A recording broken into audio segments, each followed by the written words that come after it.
इतिहास को जो 3 भागों में बांटा गया है, प्राचीन भारत, मध्यकालीन भारत और आधुनिक भारत, तो उसके पहले टॉपिक प्राचीन भारत, उसमें भी पहला टॉपिक प्राचीन भारतीय इतिहास के स्रोत, उसको आज हम पढ़ेंगे। तो देखें, प्राचीन भारतीय इतिहास के विषय में जानकारी मुख्यतः 4 स्रोतों से प्राप्त होती है: धर्म ग्रंथ, ऐतिहासिक ग्रंथ, विदेशियों का विवरण व पुरातत्व संबंधी साक्ष्य। अब इसमें पहला देखेंगे, धर्म ग्रंथ एवं ऐतिहासिक ग्रंथ से मिलने वाली महत्वपूर्ण जानकारी। भारत का सर्वप्राचीन धर्म ग्रंथ वेद है, जिसके संकलनकर्ता महर्षि कृष्ण द्वैपायन वेद व्यास को माना जाता है। वेद वसुदेव कुटुम्बकम का उपदेश देता है। भारतीय परंपरा वेदों को नित्य तथा अपौरुषेय मानती है। वेद 4 हैं: ऋग्वेद, यजुर्वेद, सामवेद एवं अथर्ववेद। इन चारों वेदों को संहिता कहा गया है। तो पहला वेद है ऋग्वेद, उसमें पढ़ेंगे ऋचाओं के क्रमबद्ध ज्ञान के संग्रह को ऋग्वेद कहा जाता है। इसमें 10 मंडल, 1028 सूक्त एवं 10,462 ऋचाएं हैं। इस वेद के ऋचाओं के पढ़ने वाले ऋषि को होत्री कहा जाता है। इस वेद से आर्य के राजनीतिक प्रणाली, इतिहास एवं ईश्वर की महिमा के बारे में जानकारी मिलती है। विश्वामित्र द्वारा रचित ऋग्वेद के 3 मंडल में सूर्य देवता सावित्री को समर्पित प्रसिद्ध गायत्री मंत्र है। इसके 9वें मंडल में देवता सोम का उल्लेख है। इसके 8वें मंडल की हस्तलिखित ऋचाओं को खिल कहा जाता है। चातुर्वर्ण्य समाज की कल्पना का आदि स्रोत ऋग्वेद के 10वें मंडल में वर्णित पुरुष सूक्त है, जिसके अनुसार 4 वर्ण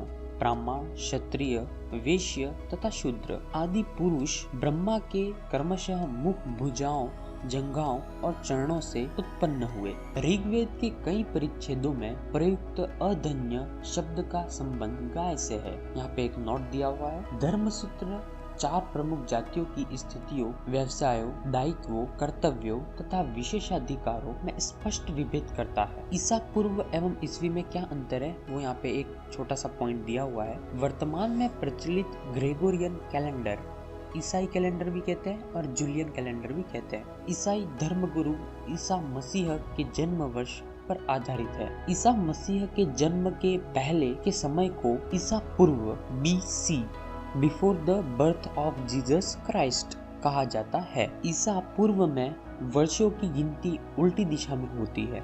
जैसे महात्मा बुद्ध का जन्म 563 ईसा पूर्व में एवं मृत्यु 483 ईसा पूर्व में हुआ था, यानी ईसा मसीह के जन्म के 563 वर्ष पूर्व महात्मा बुद्ध का जन्म एवं 483 वर्ष पूर्व मृत्यु हुई। ईसा मसीह की जन्म तिथि से आरंभ हुआ सन ईसवी सन कहलाता है। इसके लिए संक्षेप में ई लिखा जाता है। ई को लैटिन भाषा के शब्द AD में भी लिखा जाता है।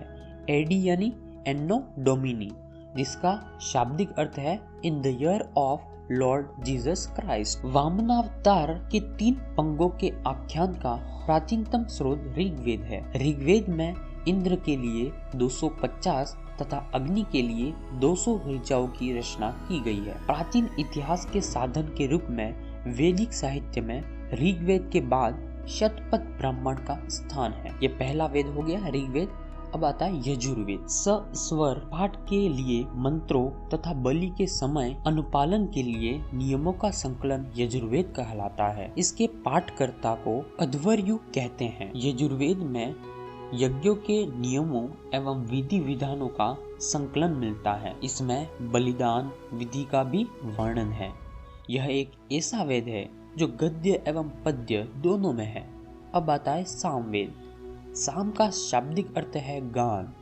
इस वेद में मुख्यतः यज्ञों के अवसर पर गाए जाने वाले ऋचाओं का संकलन है। ऋचाएं यानी मंत्र। इसके पाठकर्ता को उद्रात्री कहते हैं। इसका संकलन ऋग्वेद पर आधारित है। इसमें 1810 सूक्त हैं जो प्रायः ऋग्वेद से लिए गए हैं। इसे भारतीय संगीत का जनक कहा जाता है। यहाँ पे एक नोट है, यजुर्वेद तथा सामवेद में किसी भी विशिष्ट ऐतिहासिक घटना का वर्णन नहीं मिलता। अब नेक्स्ट और लास्ट आता है अथर्ववेद। अथर्वा ऋषि द्वारा रचित इस वेद में कुल 731 मंत्र तथा लगभग 6000 पद्य हैं। इसके कुछ मंत्र ऋग्वेदिक मंत्रों से भी प्राचीनतर हैं। अथर्ववेद कन्याओं के जन्म की निंदा करता है। ऐतिहासिक दृष्टि से अथर्ववेद का महत्व इस बात में है कि इसमें सामान्य मनुष्य के विचारों तथा अंधविश्वासों का विवरण मिलता है। पृथ्वी सूक्त अथर्ववेद का प्रतिनिधित्व सूक्त माना जाता है। इसमें मानव जीवन के सभी पक्षों, ग्रह